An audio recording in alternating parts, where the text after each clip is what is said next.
Mas queremos ouvir também o nosso timaço, que já está aqui conosco, mas só para a nossa candidatura não ser impugnada por aqui, né? Porque a gente tem que trazer os dados da pesquisa completos para você que não nos acompanhou cedinho, para você que não acompanhou a nossa programação ontem à noite. Essa pesquisa também traz dados para cenários de segundo turno. Olha só, o ex-presidente Lula aparece com 50% das intenções de voto em segundo turno. O presidente Jair Bolsonaro tem 37%. Aqui houve uma pequena variação, mas dentro da margem de erro. E aquilo que a gente já vinha, né, destacando para você, o nível de consolidação, de cristalização dos votos dos brasileiros, 9% pretendem votar em branco ou nulo. Apenas 4% ainda não decidiram o seu voto ou ainda não responderam a essa pesquisa. Vou conversar aqui com o nosso timaço, começando com o professor Rafael Cortez. Primeiro, muito bom dia. Obrigada pela presença aqui na CNN. A Basília Rodrigues falou com a gente mais cedo hoje e disse que mostra uma estagnação dos dados, mas não necessariamente um congelamento. Professor, o que o senhor destaca para a gente? Bom, primeiro, bom dia a todos. É um prazer estar conversando com toda essa rica bancada.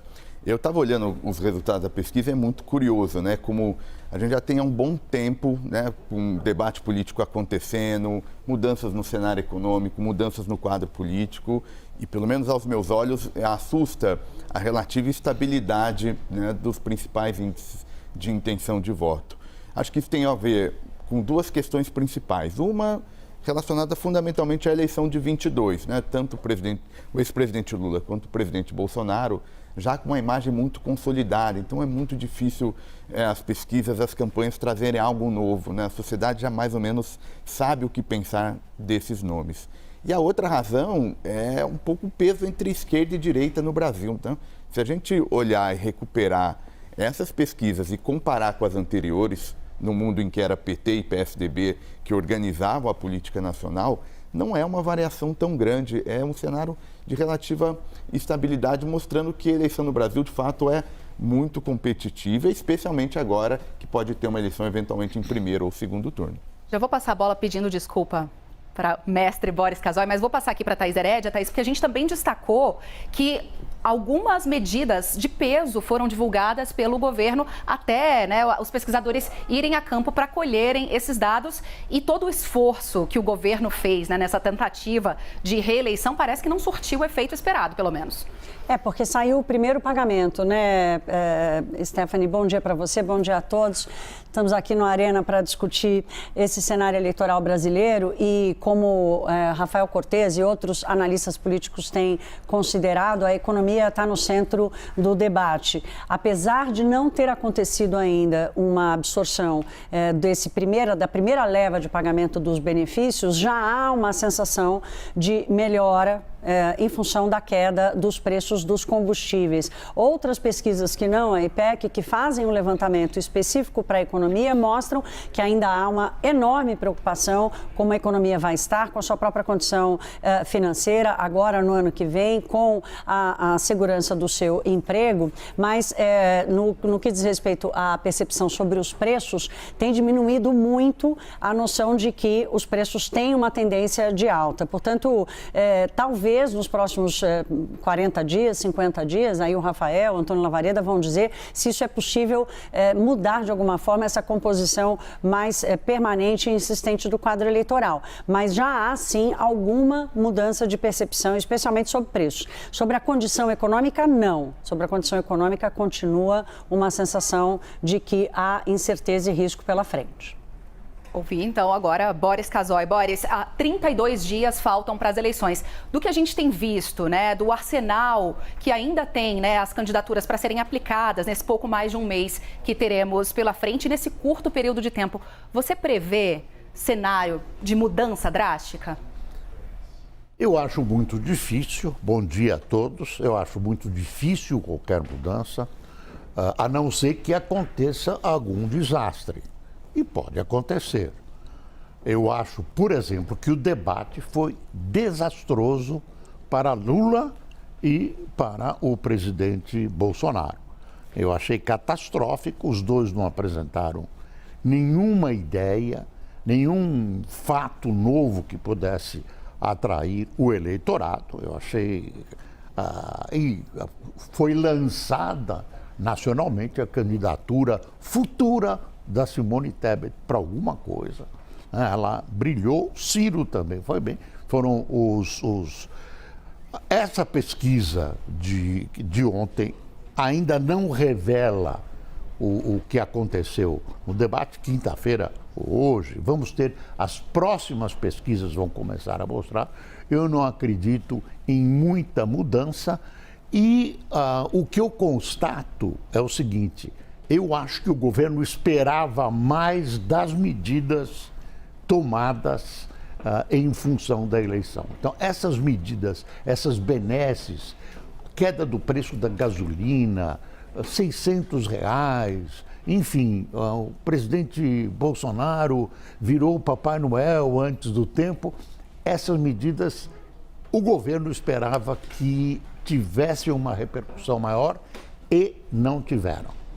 Eu não quero fazer previsão nenhuma, eu acho que pode acontecer um monte de coisas, inclusive nada. Não acredito neste momento numa vitória em primeiro turno, porque essa pesquisa indica, na margem de erro, uma possibilidade de vitória do Luiz Inácio Lula da Silva em primeiro turno. Eu vou fazer uma colocação final, que era o Ciro digitou um Twitter colocando dúvidas sobre a saúde física e psicológica do Lula. Ele apagou isso, né, agora? Ele apagou porque houve protestos e tal. Agora, eu estranhei o Lula. Eu conheço o Lula desde o primeiro carnaval, já entrevistei o Lula diversas vezes. Eu acho que ele, na entrevista, ele estava mais à vontade.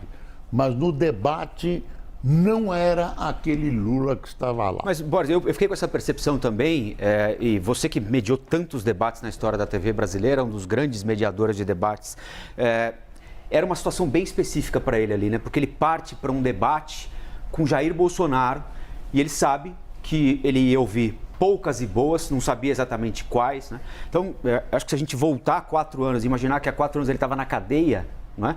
Condenado como corrupto, depois isso foi desfeito pela Operação Lava Jato e depois inserido num debate, enfrentando um adversário com um tom com o qual ele nunca tinha se defrontado, eu imagino que por aí seja justificada o nível de tensão dele, diferente do Jornal Nacional. Rafael, permita-me contradizê-lo. Ele teve debates importantes com o Collor. E essa pergunta, a resposta a essa pergunta foi treinada à exaustão.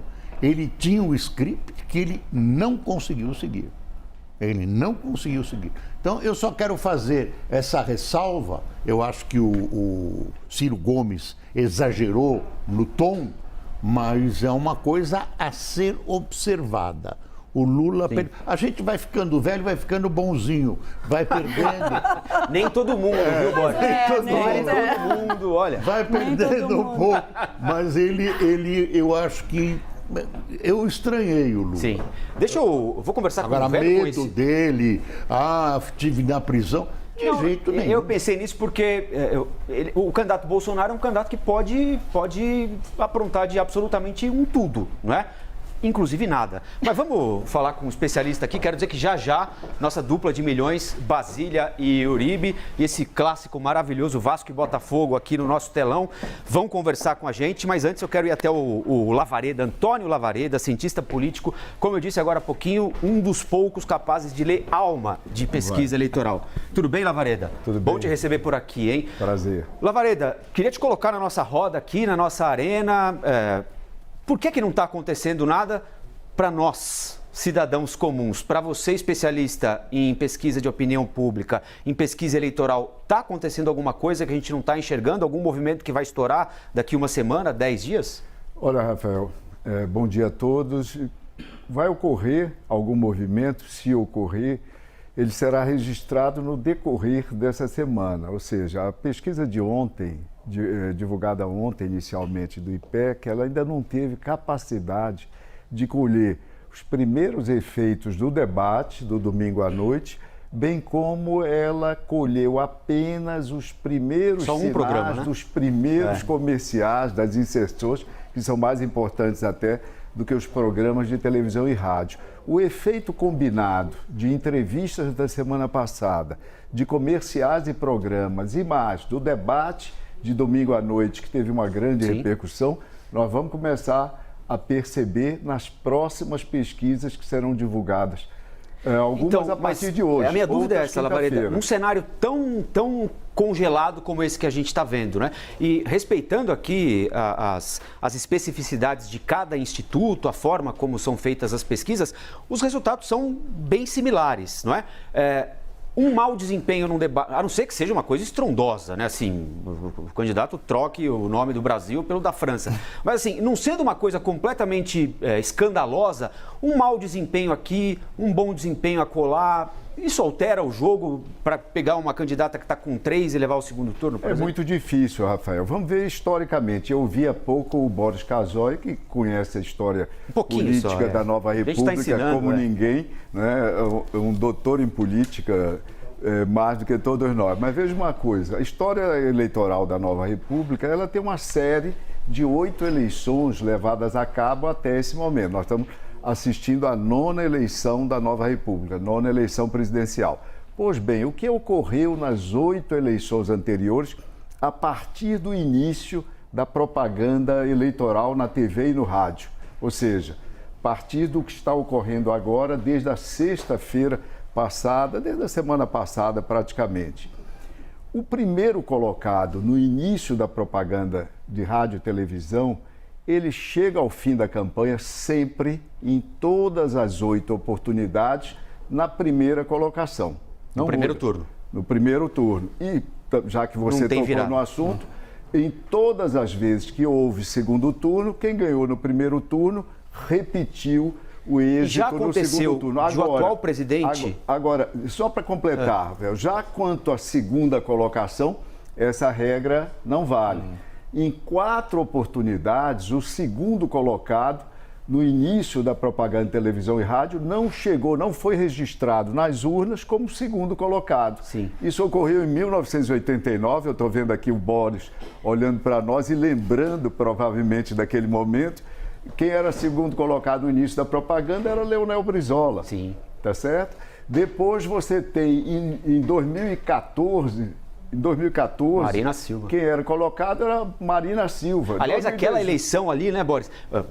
Lavareda, eu me lembro de ter feito uma entrevista com o Aécio Neves na terça-feira, antes do primeiro turno. E ele estava desanimado, murcho mesmo, sabe? Com a sensação de derrota. E ali, da quarta-feira em diante, ele pulou para o segundo lugar. Provavelmente sua entrevista deu uma vitalizada nele. Olha, eu não quero responsabilidade sobre isso. Em 2014 houve mudança, em 2018, e eu na série passei da outra eleição onde houve mudança, que foi em 2002.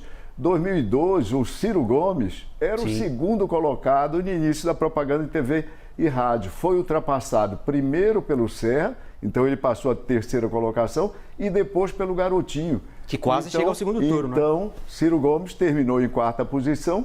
Ele, durante muito tempo, atribuiu isso, inclusive, àquela frase infeliz que o Bolsonaro resgatou no debate e deu lugar àquela reação dele fortíssima, sobretudo fortíssima, porque ele se coloca como candidato que vai promover a paz no país, né? Lembrar o passado para compreender o futuro, não é, Lavareda? É importante. Exatamente. O Lavareda traz essa visão aqui para a gente, né, Stephanie? Rafa, já vou de cá voltar a repercutir com os nossos analistas também, nosso timaço de peso. Bem-vindo se você está chegando agora. Essa é a Arena Especial Eleições aqui na tela da CNN. Vou voltar a conversar com o Rafael Cortes, porque assim, é esse o cenário que as candidaturas vão ter que trabalhar agora, né? Faltando muito pouco tempo, algo vão tentar, né, professor? A grande questão, se a gente tivesse que olhar uma pergunta para a gente responder até o final da eleição, vai se criar um ambiente para o voto útil, fundamentalmente, né, em direção ao ex-presidente Lula, tal como ocorreu em 2018, muito embora não no movimento suficiente para eleger o presidente Bolsonaro, então candidato, em 2018 no primeiro turno, ou não, ou é uma disputa que, a partir, inclusive, do crescimento dessas candidaturas alternativas, estão sendo apresentadas agora, né? Fundamentalmente, ninguém sabia ao certo quem que era Simone Tebet, agora que ela está se apresentando ao eleitorado, então é natural que mexa. Aliás, a terceira via teve essa característica, né? Muitas candidaturas difíceis de serem concretizadas. Inclusive, Stephanie, agora as pesquisas mostram como é difícil largar atrás, né? Porque até a pessoa se apresentar e se colocar como uma alternativa viável, quando entra na disputa, já passou. Isso é reflexo daquela dificuldade que a gente viu? Assim, eu acho que o cenário era um cenário para ter eleição apertada mesmo, 2 ex-presidentes, 2 nomes grandes da política, indicariam uma concentração. Naturalmente, a demora, a dificuldade de construir um discurso unificado, aumentar tempo de TV e musculatura, reforçou esse desafio das candidaturas alternativas. Mas acho que essa é a questão básica. Agora, o que o Lula, nesse caso, precisa fazer para mostrar de novo algo que o eleitorado não sabe? Ele tentou no debate uma postura bem diferente em relação ao imaginário, do que a gente imagina do presidente Bolsonaro. Porque quando a gente fala em polarização, e quase em geral com um tom crítico, uma ideia de sempre polarização de novo, a gente precisa escapar da polarização, isso meio que iguala Lula e Bolsonaro, muito embora com imagens diferentes, com trajetórias diferentes, mas os coloca como parte de algo negativo. Tem a tal da teoria da ferradura, né? Vão se distanciando até se reaproximarem de novo ali na ponta, de alguma maneira, isso fica meio associado. Então, ele tentou uma visão muito suave, quase que ficou jogando parado, né? Para fazer uma analogia talvez infeliz de futebol, né? Mas enfim. Eu acho que esse é basicamente o dilema que a gente tem agora até o primeiro turno. Obrigada, professor. E aí agora, nosso timaço de analistas aqui também, é bom que eles tragam, né, a percepção deles, se eles já têm alguma apuração com as candidaturas, já colhendo a temperatura com esses dados em mãos, né, Rafael Colombo? Bom, vamos em frente então. Vou colocar a nossa dupla Fluminense, Carioca, na jogada, conversando com o Molica e com o Leandro Rezende. Leandro, bom ter você de volta aqui. Molica está todos os dias com a gente no Liberdade de Opinião. Eu queria que vocês trocassem uma ideia aí entre vocês. Coisa rápida, mas que um passasse ao outro as impressões que vocês tiveram da pesquisa, por que é que as coisas aparentemente não estão se movimentando, levando em conta esse histórico também que o professor Lavareda passou aqui agora para a gente, que a essa altura do campeonato, em outras eleições, as coisas mais ou menos terminaram como estavam. Leandro, as honras da casa para você, o visitante. Bom dia. Valeu, Colombo. Bom dia. Prazer estar com vocês aqui, né? Estar com meu parceiro Molica já de tantos anos, né? Juntos, agora a gente dividindo aqui o Arena CNN. Prazer estar aqui nas manhãs da CNN também com esse timaço, mas a gente tem uma pesquisa, o Lavareda falou um pouco sobre isso, mas a gente tem uma pesquisa que traz um cenário de estabilidade. Eu acho que esse é o lead, né? É o principal dessa pesquisa até aqui, mas a gente tem um dado que me chama sempre a atenção nas pesquisas, que é quando o eleitor é perguntado do grau de confiança e de certeza, né, que ele tem no voto. O IPEC mostra 79% dos eleitores que demonstram isso, demonstram essa certeza no voto, o que mostra uma margem muito estreita, um campo muito estreito para que as candidaturas dessa chamada terceira via consigam, de alguma maneira, incomodar ou Lula ou Bolsonaro. E aí tem alguns dados aqui que me parecem interessantes de observar uma movimentação no eleitorado quando a gente olha para alguns estratos, né? A gente consegue observar, por exemplo, que o Lula conseguiu crescer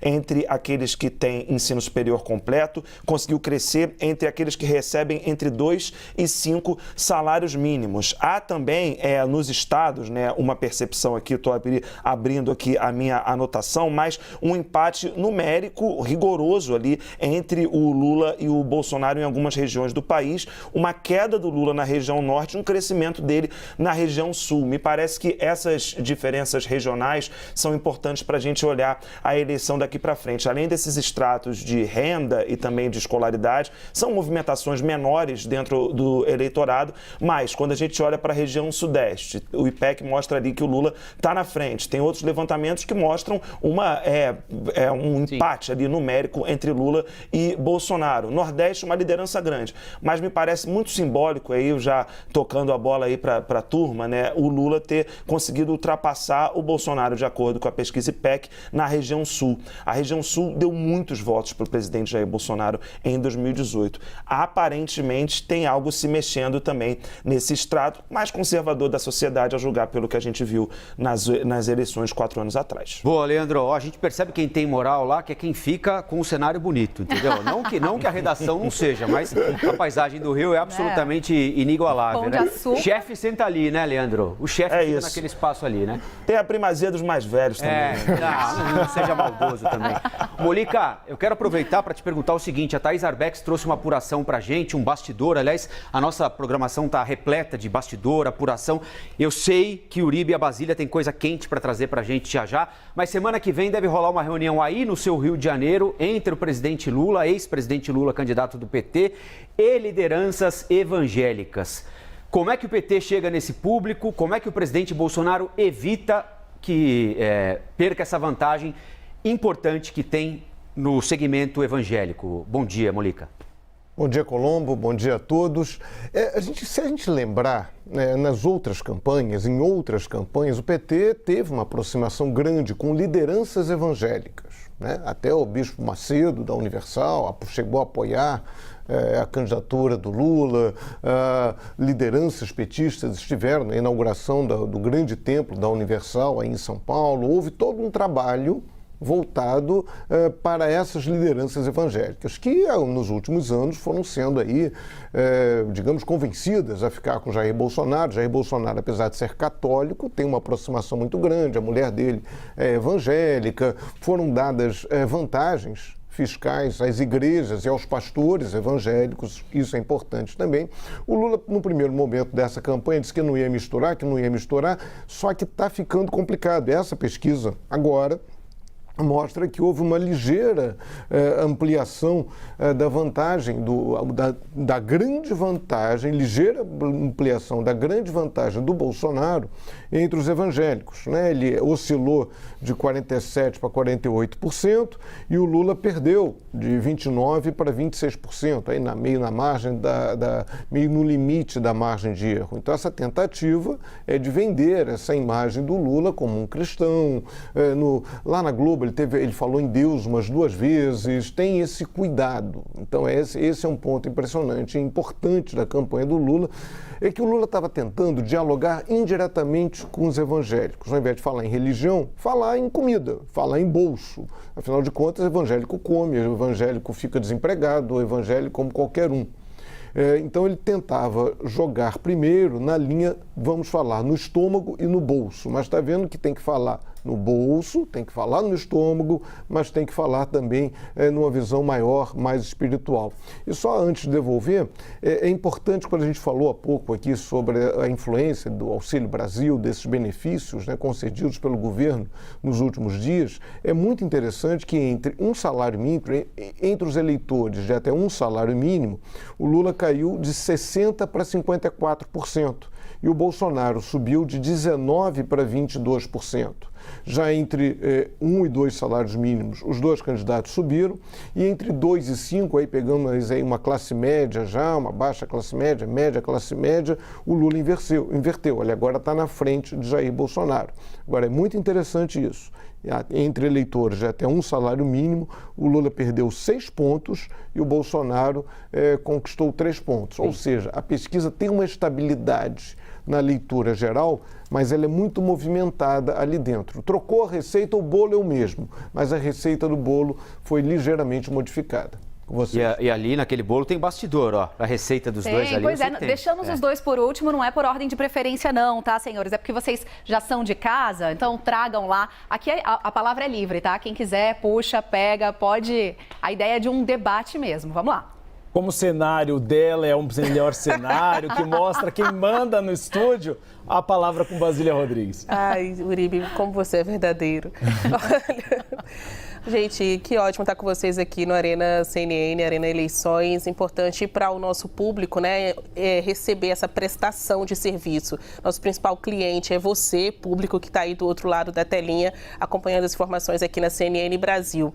Bom, dentre estas impressões que debates e números das pesquisas eleitorais deixaram para as campanhas, eles estão medindo aí o alto e baixo dos principais colocados, né, Lula e Bolsonaro. Lula se deu mal quando a pergunta era corrupção e Bolsonaro se deu mal quando a pergunta era sobre pandemia e aquela escorregada extra que ele mesmo criou para si sobre o assunto mulheres. Então, o que eu ouvi, a percepção ali do QG bolsonarista, foi na tentativa de relativizar o impacto político. Então, para eles, o impacto político do assunto corrupção é muito maior do que o impacto do assunto pauta feminina. Então, eles entendem que ao colar o assunto corrupção no ex-presidente Luiz Inácio Lula da Silva, isso acaba mobilizando mais pessoas, criando mais impressões junto ao eleitorado do que a pauta que é muitas vezes identificada com questões da esquerda, que é a pauta feminina, apesar de não ter nada a ver com esquerda. Esquerda, direita, centro, é uma pauta humana, né? Enfim, você respeitar as mulheres, independentemente se jornalistas, políticas.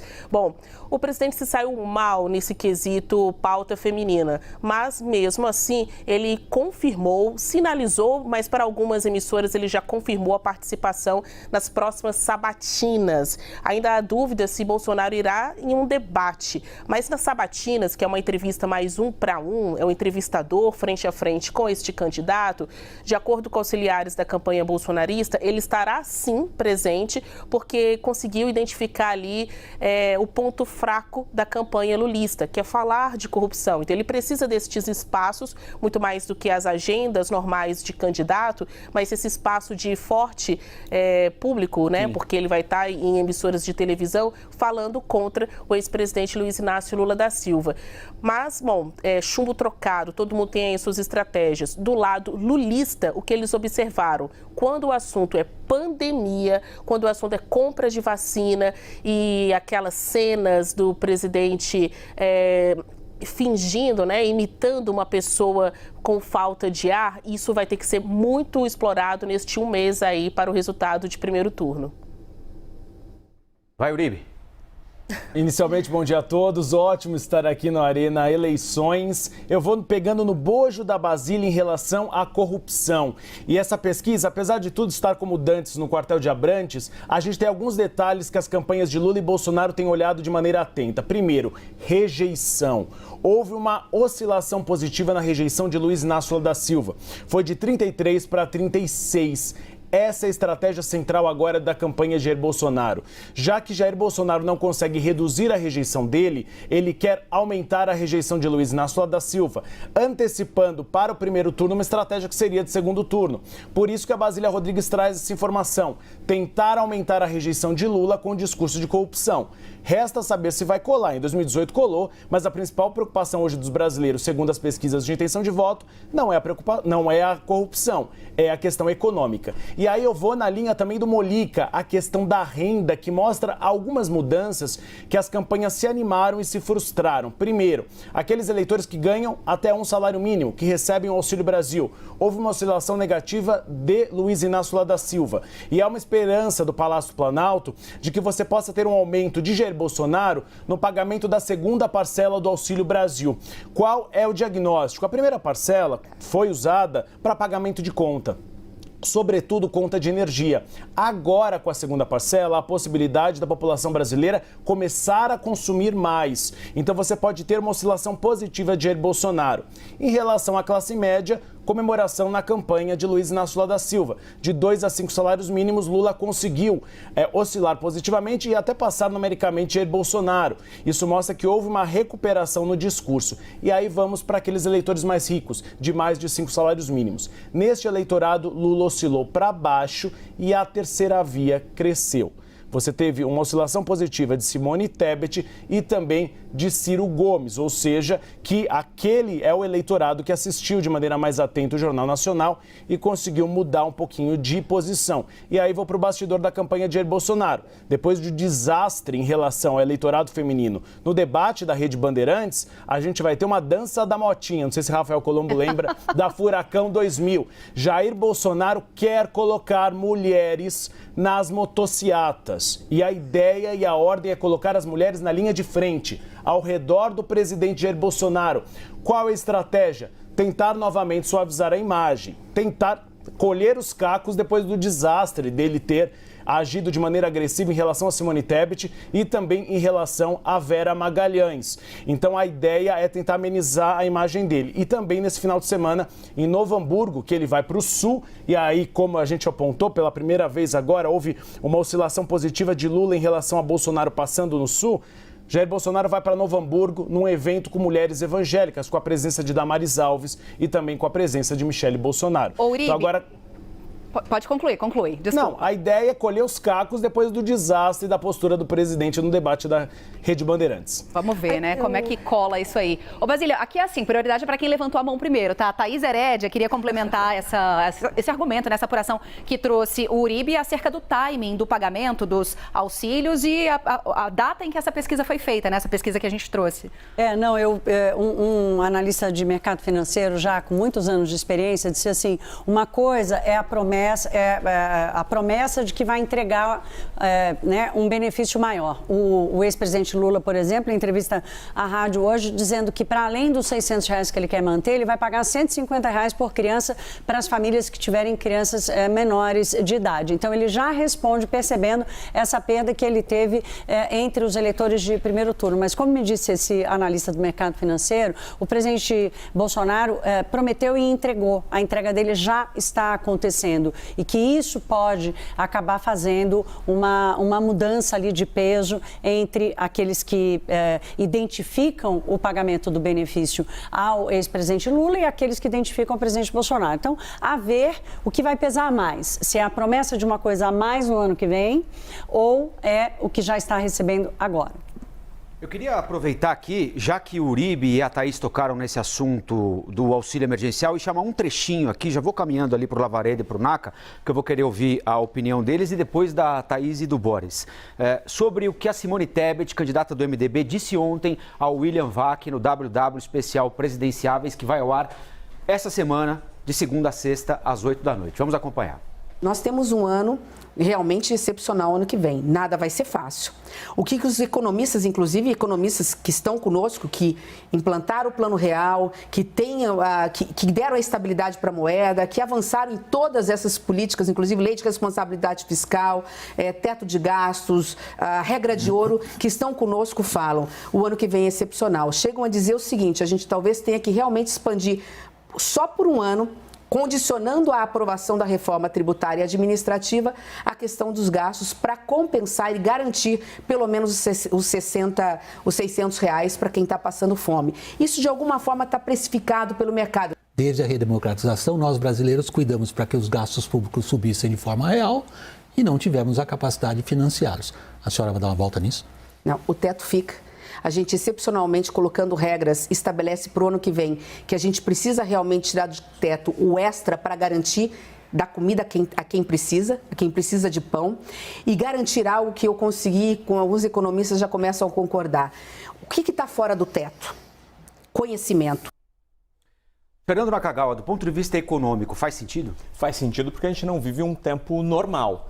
E a Simone Tebet foi muito inteligente, sagaz, ao condicionar o pagamento, um orçamento maior no ano que vem, um ano excepcional, nas palavras da candidata, a aprovação pelo Congresso Nacional de duas reformas absolutamente importantes na agenda dela, da candidata do MDB. São as reformas tributária e administrativa. Então ela tenta jogar essa troca, né? Vocês passam no Congresso essas duas reformas que a gente faz um orçamento mais flexível. Para pagar os 600. 600. Exatamente, durante todo o ano que vem. Só que aí nós temos um problema, né, Lavareda? Você tem gente passando fome hoje, que precisa tomar café da manhã agora, almoçar daqui a pouco, jantar daqui a pouco. E os outros dois candidatos estão falando o seguinte, em janeiro é R$600. O Lula disse que se ganhar é 600 e o Bolsonaro disse que se ganhar é 600. Independentemente de reforma administrativa, tributária, coisa que a gente está esperando há 30 anos acontecer. Do ponto de vista eleitoral, quem está ouvindo isso aí recebe essa mensagem como? Recebe bem. A maioria da população que tem baixa renda, baixo nível de escolaridade, está preocupada efetivamente com o recebimento do benefício, melhorar de imediato as suas condições de vida ou pelo menos diminuir a angústia a qual está submetida nesse momento de dificuldade. Para o eleitor comum, para a maioria do eleitorado, essa discussão sobre teto de gastos é absolutamente uma discussão marciana, uma coisa que não tem absolutamente nada a ver com o seu cotidiano. E aí eu queria lembrar, porque vocês estavam conversando há pouco, sobre o impacto do auxílio emergencial turbinado, esse com mais 200 e os auxílios. Do ponto de vista teórico, Rafael, o comportamento do eleitor é caracterizado pelo seguinte: ele vê o voto mais consciente, menos conscientemente, ele vê o voto como um investimento. O voto não é um manifesto de gratidão por quem deu isso ou aquilo. Então o eleitor hoje, o eleitor de baixa renda, o eleitor que recebe os benefícios, ele está preocupado em votar em quem for manter aqueles benefícios. Óbvio que se o presidente Bolsonaro, o incumbente, diz que vai mantê-lo, a despeito disso não estar na LDO até agora, etc. e tal, ele acredita. Sim. Afinal de contas, o presidente está concedendo esse benefício agora. Mas é muito difícil para esse eleitor achar que o Lula não vai manter também esses benefícios. Aliás, a política social e a política distributiva é uma marca histórica do PT, da qual, inclusive, inteligentemente, o presidente Bolsonaro e sua campanha estão se apropriando agora, levando ao efeito uma coisa que, tecnicamente, na estratégia eleitoral é chamado de manobra de triangulação. Você sequestra um ponto importante da agenda tradicional do adversário e o deixa com um discurso esvaziado. É isso que a campanha de Bolsonaro tentou fazer. Então, Lavareda, será que o presidente Bolsonaro errou na comunicação ao abrir a torneira do gasto público com auxílio para caminhoneiro, para taxista, Auxílio Brasil, redução do preço da gasolina? O problema foi a comunicação? Ou na hora, 3 meses antes da eleição? O problema foi esse que o Rafael aponta, é timing. É uma coisa muito em cima e fica, inclusive embora o beneficiário goste de toda a sorte, mas fica para a classe média, para os formadores de opinião, a impressão muito clara, muito nítida de um trade-off, ou seja, está aqui uma política social e dá-me teu voto. Tá certo. Eu quero pedir licença para vocês aqui, porque o Ale vai vir comigo, a gente vai dar um giro aqui pelo nosso estúdio, é uma arena mesmo. Nosso telão curvo, como a gente se refere a ele aqui, onde estão o Naca e o professor Lavareda, o nosso telão com o Leandro Rezende, com o Fernando Molica, com a Basília Rodrigues, com o Gustavo Uribe e aqui no outro canto a Thaís Herédia e o Boris Casoy. Eu queria pedir para vocês, Thaís Herédia, você por aqui, nossa, que coisa boa. Quando me chama, eu venho. Thaís e Boris, Thaís, do ponto de vista econômico, essa proposta da senadora Simone Tebet parece fazer sentido, né? Falou assim, vocês vão ter de arrumar dinheiro de um outro lugar, né? Fazer reforma tributária, administrativa, para encontrar espaço para a gente conseguir pagar o benefício de R$600. Do ponto de vista matemático, para quem não é especialista, como eu não sou, você é, faz sentido? Eu acho que cada um dos candidatos está arrumando um jeito de dizer que o Brasil vai precisar de uma licença para gastar. Então, o que a Simone Tebet está dizendo é, olha, me entreguem reformas que eu entrego benefícios ou entrego um orçamento melhor. O presidente Lula e integrantes da sua candidatura pedem o tal do waiver, essa licença para gastar, e depois apresenta-se um novo arcabouço, uma nova regra fiscal. O ministro Paulo Guedes diz isso também. Me dá a taxação de lucro e dividendo que eu pago o Auxílio Brasil mais caro. Todos já entenderam que a condição, o condicionante aí é um fator-chave para esse pagamento, porque o orçamento é limitado, né? E não é uma questão só de desagradar mercado, é uma questão da solvência e da gestão dos gastos públicos e da manutenção de muitas políticas públicas. Então não é só a questão matemática do orçamento, sim, e cada um deles está encontrando uma forma diferente de se comunicar explicar o waiver, licença, troca. O waiver é uma licença. Não, ele é o waffle. Mas é por aí. Não, mas era isso. Eu só queria terminar aqui, Stephanie, rapidamente ouvindo o Boris. Sobre a pergunta que eu fiz para o Lavareda, Boris, a Simone Tebet chega e diz, tem de aprovar a reforma tributária, a reforma administrativa, aí a gente vai conseguir dinheiro para pagar o auxílio. Mas quem está recebendo R$600 agora não quer esperar a reforma administrativa e nem a tributária, né? Porque quando é que vão votar isso?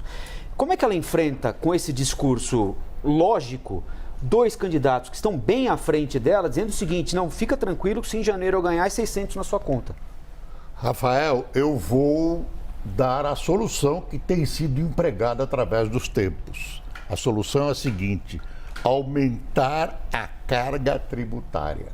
Vai cair. Tudo isso é realizável. Realizável, quer dizer, dá para fazer. Agora precisa de dinheiro, não tem mágica. E eu acho que a solução que eles antevêm, ninguém vai dizer, vou aumentar impostos. Mas eu acho que atrás disso, esconde-se um aumento de impostos. Eu vou fazer um empréstimo compulsório. Lembra, Thaís? Empréstimo compulsório, tudo isso. Rafael, me ocorreu uma coisa que eu queria colocar para o Lavareda. Por favor. Posso? Olha, Lavareda, em 1985, todos nós acreditávamos, através das pesquisas, que o Fernando Henrique estava eleito prefeito de São Paulo. Houve uma outra eleição em que o Paulo Maluf estava eleito prefeito de São Paulo. A eleição com o Fernando Henrique foi vencida pelo Jânio Quadros, dizem que é por minha causa, porque eu perguntei se ele acreditava em Deus, você sabe que não é. E na questão da Erundina, em 10, 15 dias mudou-se o voto. Na questão do Fernando Henrique, a explicação que se deu na época é que existiria o voto envergonhado.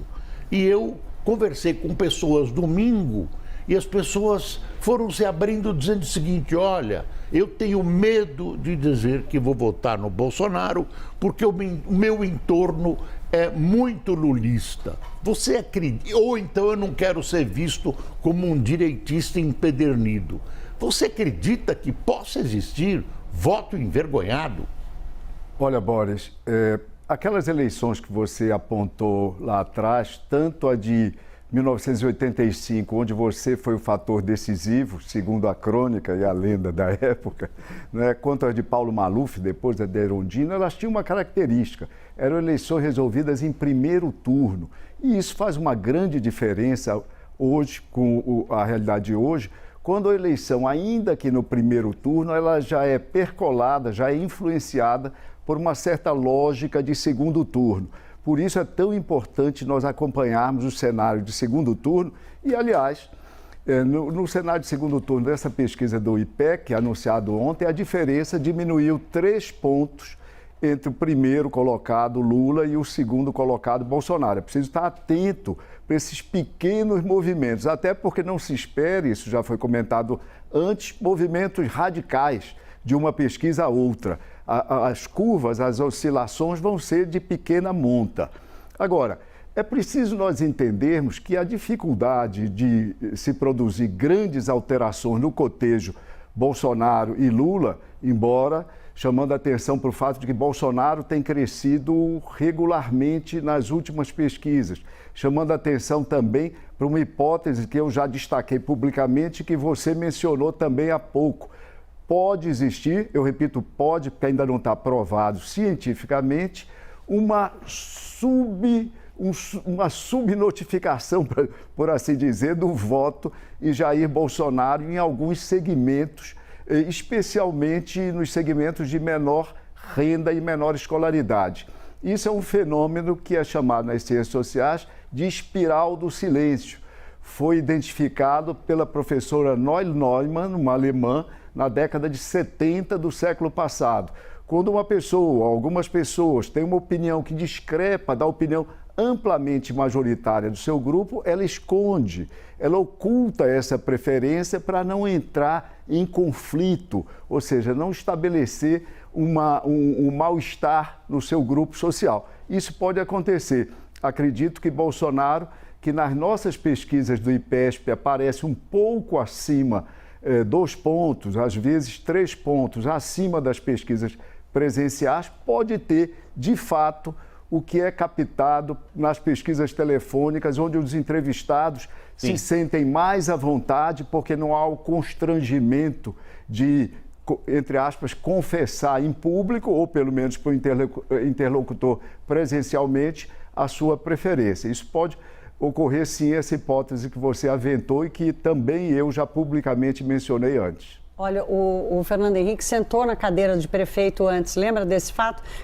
Também teve a maldição de sentar na cadeira antes do resultado da eleição. Mas olha, o primeiro furo do programa é esse aqui. Se alguém quiser saber quando começou a mistura entre religião e eleições... É só pergunta para o Boris. Boris Casoy. Eu, na verdade, não era exatamente isso. Não começou comigo. Não, mas você fazendo é outro... Não, a pergunta que eu dirigi outra coisa. Então, o candidato Fernando Henrique foi para que o Fernando Henrique sempre disse que não acreditava em Deus. Ele é um sociólogo, intelectual e não acreditava em Deus. Então, o Fernando Henrique e o Serra, naquela época, negavam as suas origens de esquerda. Porque, por exemplo, eu trabalhava na Folha, fazia o painel, me pediram para não colocar Partido Comunista do Brasil, colocar PCdoB, porque eles eram acusados de era Guerra Fria. Na verdade, o que aconteceu foi o seguinte, eu fiz a pergunta, eu não vou contar a história toda, eu fiz a pergunta para mostrar, para o Fernando Henrique vestir a carapuça de que ele era ateu, porque era uma característica que ele não mostrava e, portanto, tinha algumas ligações com o movimento comunista. Naquela época eu era anticomunista, hoje eu sou muito mais. Aí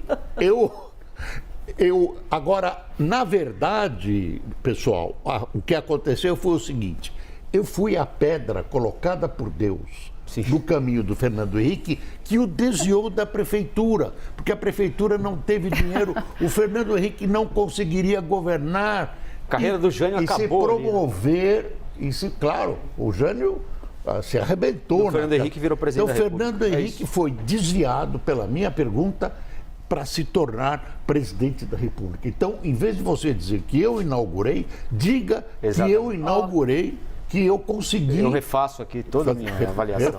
Ô, Boris, vou pedir licença para fazer um paralelo entre essa história que você está contando aqui. É sempre muito bom, né, gente? A gente bater esse papo gostoso aqui. Estamos falando de eleições. Esse é o Arena. Você viu aí o tamanho da nossa equipe, o tamanho do nosso time, Molica? Porque, claro, a gente está repercutindo um pouco da pesquisa que foi divulgada ontem, pesquisa IPEP, e trazendo também destaques do que disse ontem Simone Tebet, ela que inaugurou, né, a série de sabatinas com os presidenciáveis aqui ontem com William Vac, e parece que a candidata, aquela de quem tentaram puxar o tapete, agora vem agradando a chefia do partido, né, Molica? Você vem com essa análise aí também pra gente, esse bastidor. Eu falei com o Baleia Rossi, o deputado Baleia Rossi, que é o presidente do MDB, ele está animadíssimo com a performance da Simone Tebet lá no debate, disse que isso deu um gás extra para a campanha, que ela vai intensificar as agendas, que o trabalho agora aumenta, ela tem uma exposição maior, se tornou mais conhecida da população, né? Ontem ela deu aquela boa entrevista, né? Muito boa entrevista para o William Vac aqui na CNN. Então isso é um ponto importante. Mas eu perguntei, e aí? Mas tem alguma possibilidade até de um eventual acordo entre ela e o Ciro Gomes? Semana passada o Ciro Gomes deu uma entrevista para a CBN, a rádio, e ele elogiou muito também a Simone Tebet, que eles eram alternativa. Eu perguntei, vem cá, tem alguma possibilidade de um deles desistir? Aí o Baleia, não tem essa possibilidade, de desistência nem do Ciro nem da Simone, mas os dois conversaram na saída do debate ali da Band e ele deu a entender ali que houve uma espécie de acordo. Ele não usou essa palavra, mas uma ideia assim, ninguém vai dar cotovelada no outro. Um não vai dar cotovelada no outro. É uma ideia deles evitarem o que ele chamou de ruídos laterais. Ou seja, o inimigo da Simone não é o Ciro e Ciro não é inimigo de ninguém, né? Simone e Ciro não vão brigar. Um não é inimigo do outro. Então é o momento aí de tentar construir aí essa terceira via. Falta muito pouco tempo, mas só para dar um detalhe.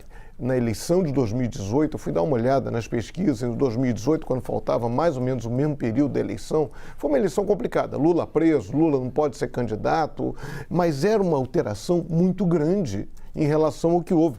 Em 20 de agosto de 2018, teve uma pesquisa que deu Lula na frente com 37%, pesquisa do Ibope, que seria hoje o IDEB.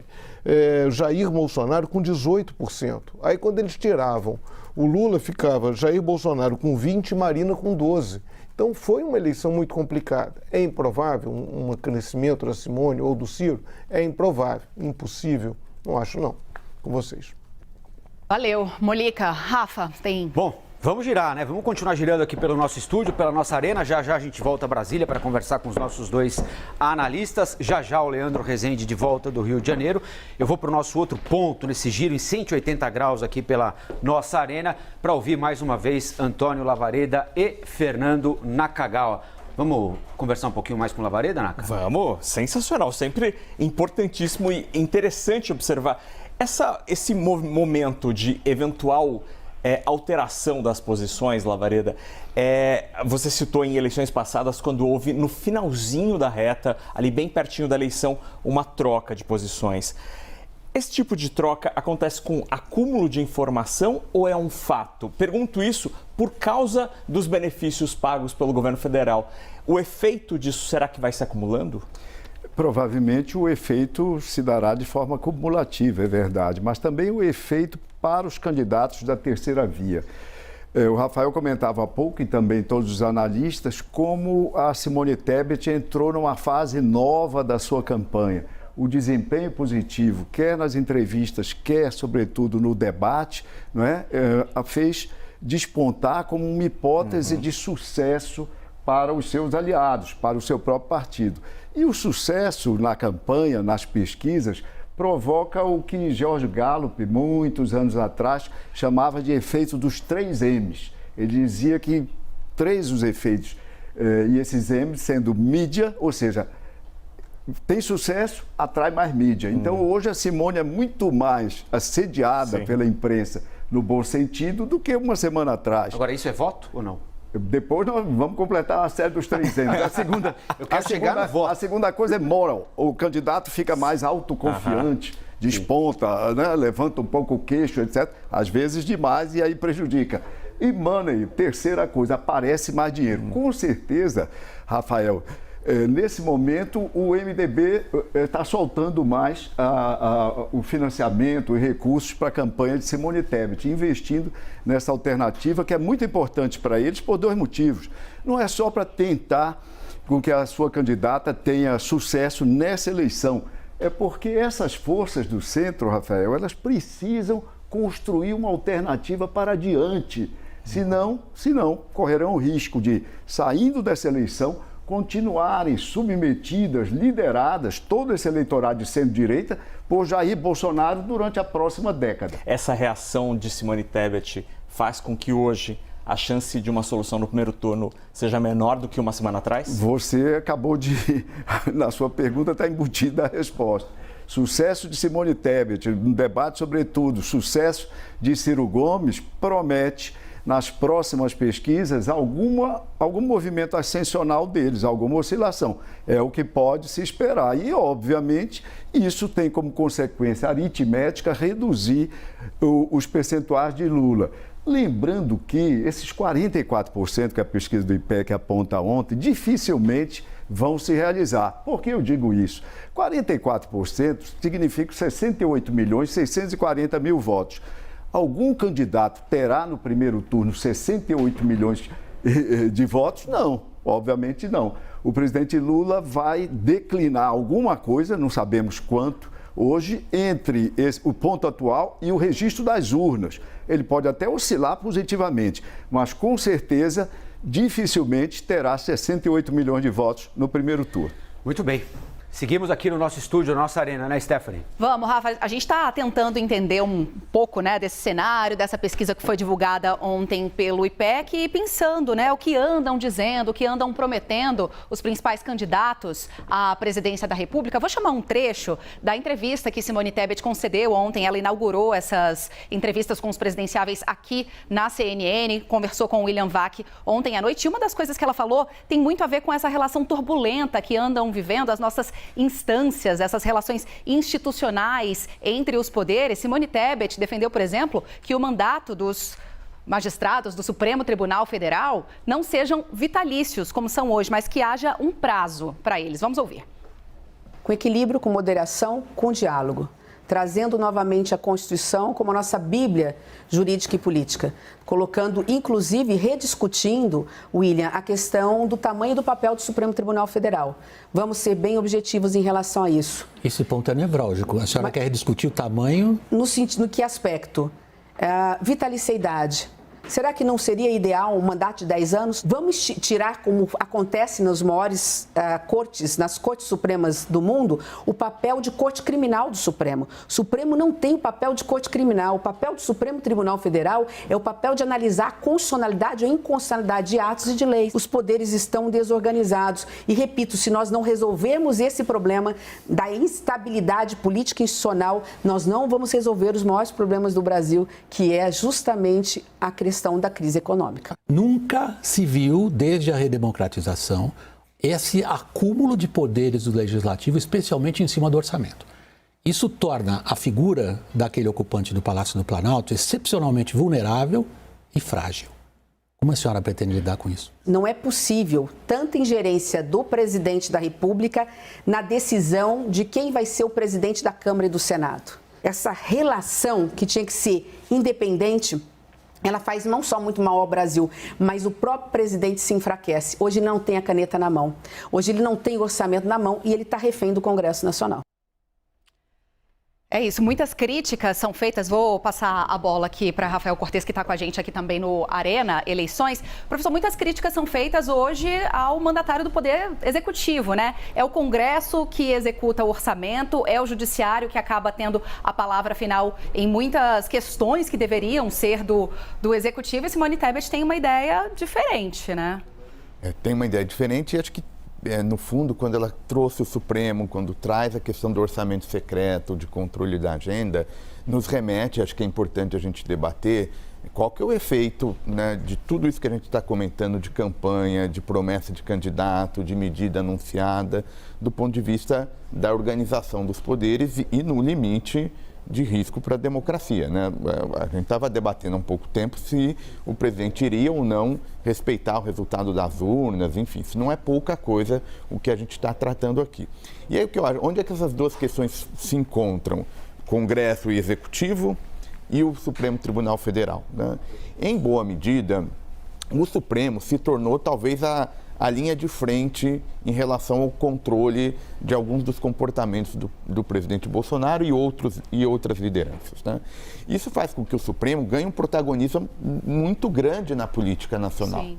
E isso está associado a um problema de relacionamento entre o presidente e a sua base aliada no Congresso. É quase que na mesma proporção. O presidente meio fraco, aumenta a judicialização, aumentando a judicialização, bate no papel de protagonista do Supremo Tribunal Federal. Então, uma grande questão que acho que tem para a gente pensar é, bom, como é que fica a partir de 2023?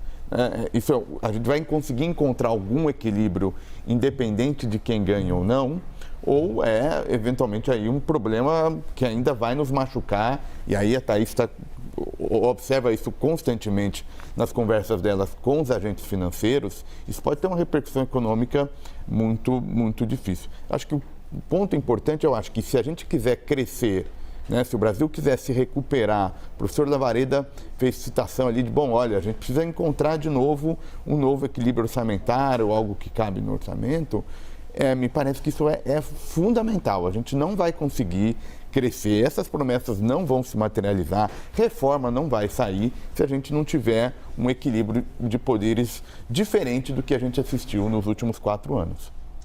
Rafael. Muito bem, vamos em frente então. Eu queria pegar um gancho de vocês aí, Stephanie, do professor Rafael, e vir aqui para Brasília, porque tem um outro assunto, Uribe, Basília, que foi tratado no finzinho dessa resposta da senadora Simone Tebet, que é orçamento secreto.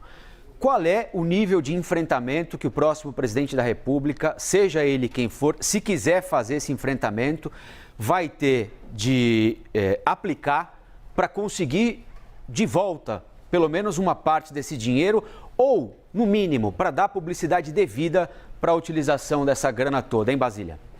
O próximo presidente da República, mesmo que seja a reeleição de Lula, que já esteve no comando do país 2 vezes, ou alguém que está tentando 4 vezes, como Ciro Gomes, então tem sua experiência, alguém que está lá dentro do Congresso, como Simone Tebet ou a própria Soraya Tronic, o próximo presidente da República vai encarar um super Congresso Nacional, super poderoso, que conseguiu lançar mão de alguns expedientes nestes últimos anos, né, especialmente na última legislatura, como o orçamento secreto, emenda de relator, que o garantiu mais poder, mais legitimidade na execução orçamentária. Então, o poder legislativo, né, de origem legisla. Hoje não é só isso, é aquele que pode apontar para onde vai o dinheiro também, que consegue garantir parte das atribuições até então do poder executivo de executar o orçamento. Então, isso é um trunfo nas mãos dos parlamentares que é muito caro para eles e dificilmente vai perder importância numa nova legislatura. Veja que são 513 deputados, 81 senadores contra um presidente da República. Eu acho difícil aquietar os ânimos, né, toda essa ascendência, todo esse protagonismo que o Congresso ganhou nesses últimos tempos. Então, é um desafio, porque esse presidente que está assumindo aí, veja que alguns chegaram a falar, não, eu vou inovar trazendo o plebiscito, permitindo que a população possa decidir junto comigo para que eu não fique ali nas mãos do Congresso. Eu estou falando do Ciro Gomes. No caso de Lula, ele tentando dar atenção para o presidencialismo, puxar as origens, né, dizer que sim, continuamos sendo um país do presidencialismo. Eles sabem, dá para perceber no próprio discurso, que vão enfrentar muita dificuldade nessa queda de braço sobre quem tem mais poder, o Palácio do Planalto ou o Congresso Nacional. É um desafio para o próximo presidente equacionar. Quem está aí hoje no poder, que é o presidente Jair Bolsonaro, deu as mãos ao Centrão, mas dá para se dizer que essa fatura da união com o Centrão não está totalmente paga. Ainda mais porque foi um aliado que chegou no meio do governo para o fim. Então, lá atrás, naquela distribuição de ministérios e tudo mais, o Centrão não participou dessa etapa de governo. Um eventual governo de reeleição do presidente Jair Bolsonaro seria ativamente um governo do Centrão. Então, ali, digamos que esta questão do superpoder do parlamento está mais equacionada. Até conversando, o Uribe estava comigo recentemente em um almoço com uma liderança das maiores ali da Câmara dos Deputados, e eles dizem que o Bolsonaro trata o Congresso de uma maneira que nenhum outro presidente tratou. Então, isso é motivo de elogio, o que para a gente, imprensa, e também uma parte da opinião pública é questionável, como a utilização dessas emendas e do chamado orçamento secreto. E aí, Uribe? Colombo, eu vou retomar uma frase que eu já usei aqui, que é uma frase de um líder do Centrão.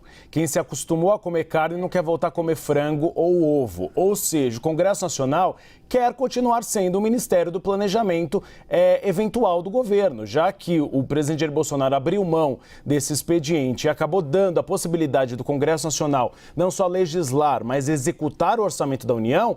O Congresso Nacional quer continuar com essa prerrogativa. E não vai ser uma batalha, vai ser uma guerra. E E o Bloco do Centrão já acenou para as candidaturas que será uma guerra. O ex-presidente Luiz Inácio Lula da Silva acenou que não irá empenhar as emendas de relator, porque elas ainda não são obrigatórias. Mas o Congresso Nacional já discute a possibilidade de uma proposta de emenda à Constituição, uma PEC, como foi feita com as emendas de bancada, tornando obrigatórias que você tenha que obrigatoriamente pagar as emendas de relator. E aí um líder do Centrão, eu já citei aqui na programação da CNN Brasil, me disse, e lembrando do passado, que no passado, durante o governo Lula, ele ia aos gabinetes de então Antônio Palocci, ministro da Fazenda, e José Dirceu, ministro da Casa Civil, para pedir emendas. Agora o que ele quer é o oposto, que o ministro da Fazenda e o ministro da Casa Civil acabem indo ao gabinete dele para pedir emendas. Ou seja, a guerra já foi estabelecida. O presidente Jair Bolsonaro perdeu muito poder por causa dessa aliança com o Bloco do Centrão, acabou delegando ao Centrão e ao Congresso Nacional um papel que não é dele, e tirar agora fica muito difícil. Concordou. Topou, né? Concordou. Ele perdeu, porque quando a gente fala em perda, parece que saiu em desvantagem. Mas nesse caso, para manter a governabilidade, ele topou. Então eu dou meu poder para vocês, mas vocês me mantêm aqui no comando da presidência da República. Colombo, só uma observação, só porque eu queria complementar o Lavareda sobre Simone Tebet e os planos para o futuro.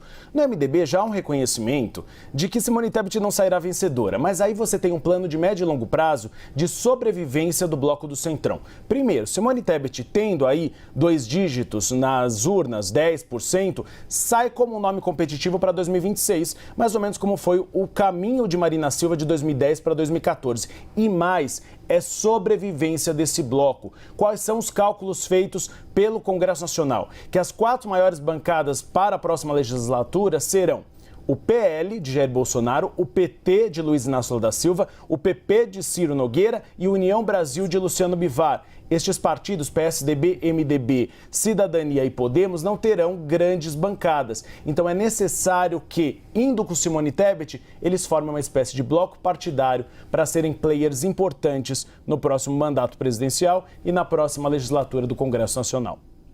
Tem bastidor quentinho chegando aqui, Basília, Uribe, seguram aí. Vou passar a palavra primeiro para a Thaís Herédia, que queria complementar o que vinha falando a Basília, né, Thaís? Quero, porque tem uma preocupação grande do mercado financeiro sobre essa transição da política fiscal e de como é que o setor público vai ser gerido de uma forma geral, como o Rafael estava levantando aqui. E quando a gente olha o Brasil, a Bolsa do Brasil se descolando do mau humor lá fora, ou o dólar caindo no Brasil enquanto sobe com relação a outras moedas, dá a impressão de que a percepção sobre o Brasil já está dada e que a melhora que vai se dar em 2022, ela é contratada e assim ela vai seguir. O mercado financeiro não tem essa visão. O que há é o aproveitar de uma oportunidade em que o juro real do Brasil é o mais alto do mundo, há uma oportunidade entre os emergentes. O Brasil também tem uma transparência maior, apesar de tudo, na gestão das suas contas públicas, e há sim um aumento de arrecadação, um crescimento maior, inclusive influenciado pelos benefícios do governo.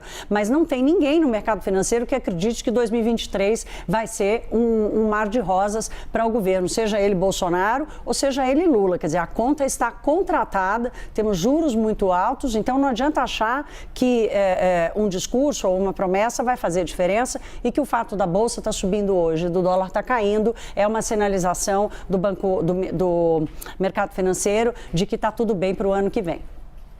Valeu, Thaís. Vou passar aqui, Rafael Colombo, licença, porque agora sim, prometemos bastidor quentinho. Quem chega é Leandro Rezende, direto do Rio de Janeiro. Você traz informação sobre Roberto Jefferson. Já me cantaram aqui a voz da consciência, Leandro, diz aí.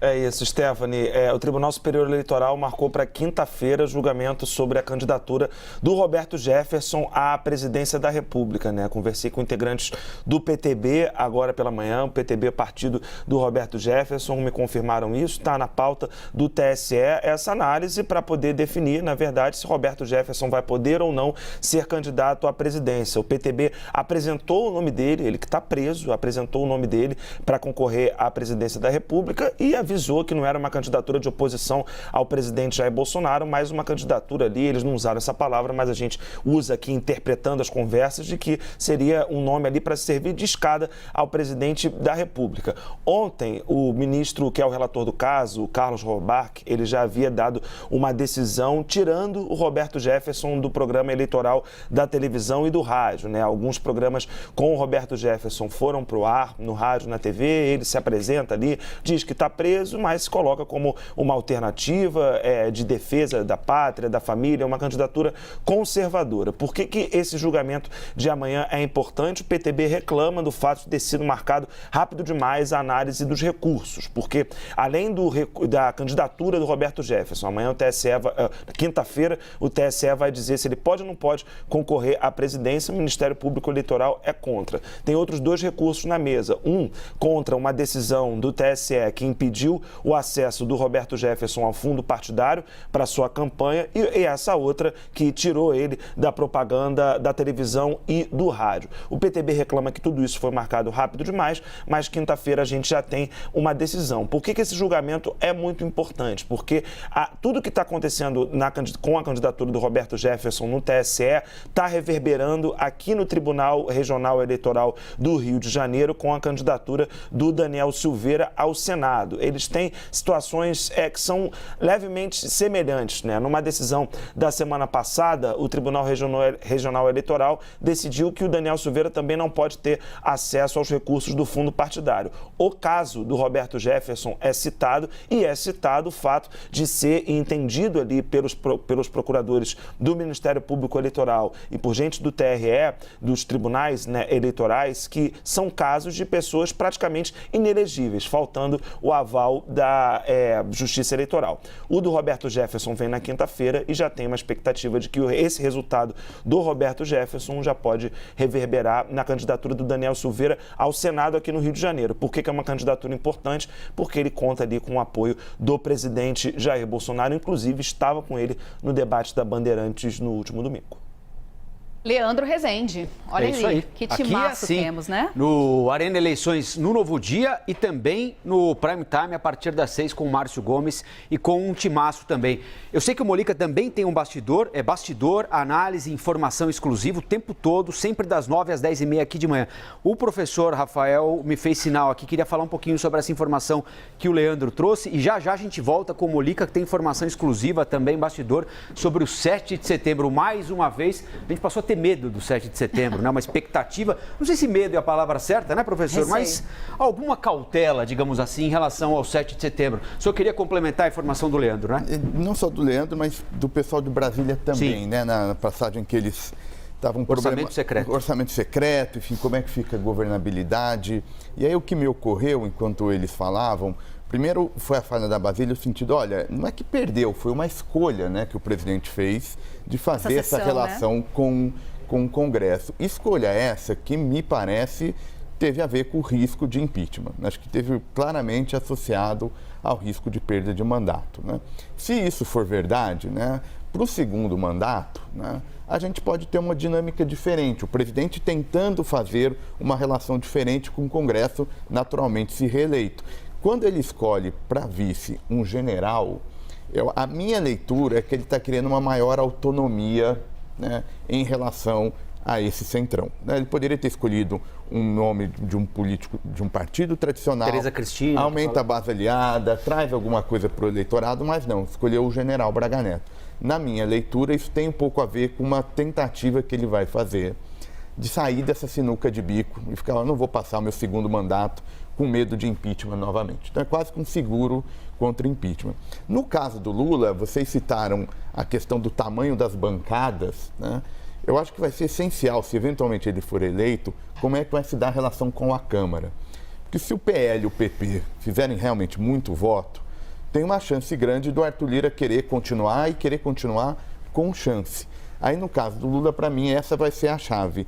Se eleito Arthur Lira, como é que vai ser a relação com um governo Lula eleito? Acho que para mim isso define um pouco se o orçamento secreto aumenta, diminui, fica igual, etc e tal. Acho que passa muito por isso.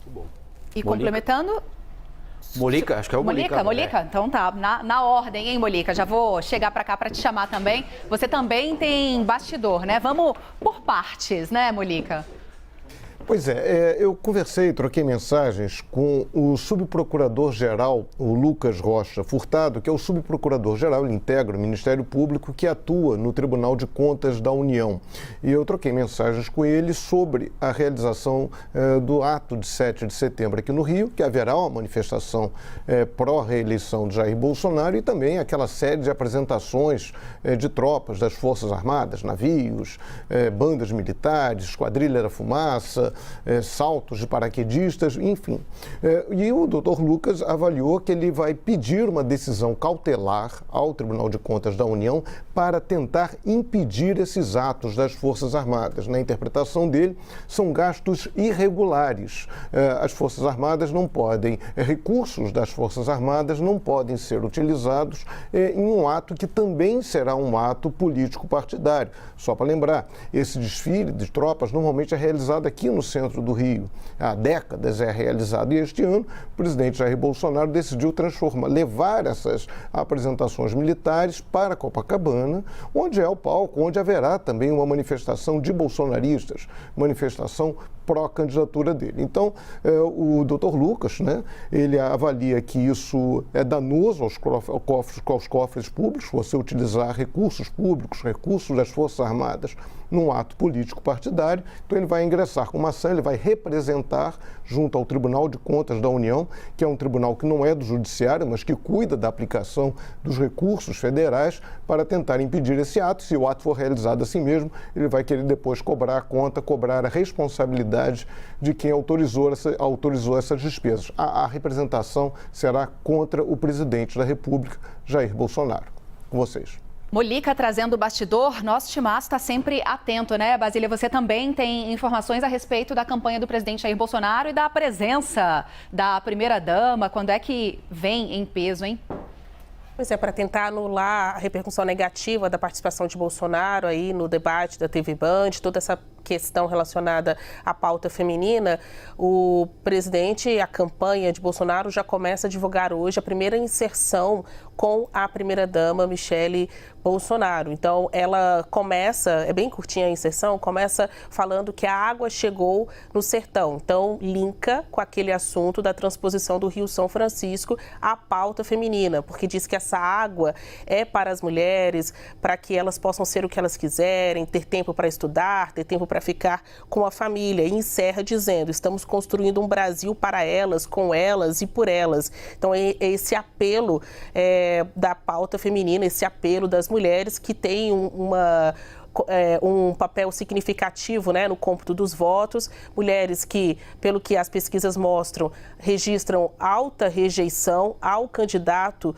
Bolsonaro, enquanto a Michele Bolsonaro tenta puxar, né, suavizar a imagem do presidenciável e trazer este eleitorado para junto dele. Ao mesmo tempo, um destaque mesmo dessa eleição, a gente vê como as primeiras damas têm suas próprias agendas. A Janja de Lula tem tido também as suas incursões aí em eventos públicos para chamar votos para Lula. A própria primeira-dama, se eleito, né, a própria esposa de Ciro Gomes, esteve com ele no dia da confirmação da candidatura. A gente sempre fala de Gomes como aquele candidato que não tem aliado, só o PDT de sempre. Então, uma forma de compensar a falta de outras pessoas ali no palco, né, de outros partidos, o presidenciável Ciro Gomes, no passado, fez questão, então, de ir com a sua família, representado especialmente pela sua esposa, para mostrar que não está sozinho, não. Então, tem um papel muito importante. Mas cedo eu levantei o dedo, Stephanie, que eu queria até ouvir de outros especialistas, analistas que estão aí na nossa roda, exemplo do Lavareda, é o seguinte, essa relativização de pautas, né, do impacto político, porque eu ouço do bolsonarismo, da campanha bolsonarista, que vai falar muito de corrupção para para anular o impacto da pauta feminina. Então, não deixa de ser até uma forma também de menosprezar a pauta feminina e dizer que há mais impacto político falar de corrupção do que das questões de gênero, de respeito às mulheres. Pega, Lavareda. Ô, Basília, eu vou cometer a indelicadeza aqui de transferir a sua pergunta para Boris Casoy, o nosso decano. Aliás, Boris, eu queria que um dia, ao longo desse programa aqui, você contasse aquela história sobre a entrevista que você fez com o ex-presidente Tancredo Neves, num avião, pela Folha de São Paulo, não foi isso? Uma parte foi no avião, uma parte foi no apartamento dele. A gente vai falar disso porque é uma página importantíssima da história do Brasil, testemunhada pelo Boris. Agora, Boris, essa questão colocada aí pela Basília, corrupção, público feminino, mulher também não se interessa por corrupção? Uma mulher, chefe de família, que passa 2, 3 horas no transporte público, deixa as crianças na creche, tem de faltar do trabalho quando não tem lugar para deixar a criança na creche, ela também não está preocupada com corrupção? Não tem, às vezes, uma distinção meio forçada por parte de especialistas em marketing eleitoral? Não pode dizer que corrupção e mulher são assuntos separados. Corrupção, desculpem as mulheres, é mais amplo que essa luta pela igualdade das mulheres, pelo bom tratamento e tudo isso. Corrupção é uma coisa que envolve um público maior. O presidente foi mal, né, com a história da Vera, mas eu acho que corrupção sensibiliza um público mais amplo. É difícil dizer, olha, vamos forçar aqui o campo feminino para ganhar mais votos. Eu acho que corrupção, e corrupção no caso, também afetou as pessoas com a questão da vacina, com a questão dos 2 pastores no Ministério da Educação. Então eu acho que é um assunto mais amplo, mais facilmente entendível por quem está distante ou não gosta ou é contra a luta por afirmação, por igualdade das mulheres. Mas, Boris, faz sentido excluir os homens quando a gente fala de inserção da mulher no mercado de trabalho, na política? Essa também não é uma pauta que deveria interessar e que interessa, de fato, aos homens? Tem um setor machista, né, que é contra tudo isso. A gente vê isso no dia a dia. Eu acho que devia interessar, mas eu acho que interessa cada vez mais. É um assunto, a meu ver, recente. Colocado na imprensa já vem de algum tempo, mas corrupção, o assunto corrupção é explorado há mais tempo. É mais fácil de entender. Você não precisa ter acesso a essa visão. A mulher ganha menos, ganha X%. O assunto mulher exige mais tutano. Antigamente a gente falava mais elaboração, mais pensamento. E corrupção está aí. E a corrupção que aparece agora foi uma corrupção muito concreta. E o assunto mulheres, do jeito que é colocado, embora seja um assunto concreto, tem muito de abstrato, de filosófico. É mais fácil, mais difícil abordar. Agora, Boris, você sabe de uma coisa. A minha mulher, por coincidência, a minha esposa, está ali do outro lado. Ela apresenta o programa que está chegando agora. E se a gente não parar agora, eu é que vou pro ralo, entendeu? Então, certo? Você me ajuda, evitar, né? Vamos evitar um problema conjugal logo na estreia aqui do programa, né, Thaís? Não, e ela, você sabe que ela é brava, ter, né? Eu sei, e ela acaba tendo apoio, né? Exatamente. Só quero dizer que o que eu coloco não é contra as mulheres. Estou fazendo não, a gente entendeu. Senão eu e Stephanie já teríamos reagido. É isso, então. Olha, foi muito legal esse primeiro Arena aqui com o nosso mestre Boris Casoy. Professor Rafael Cortez, muito obrigado. Thaís, minha querida colega. Obrigada, senhores. Amanhã admirada, colega e referência de sempre. Obrigado, viu, Thaís?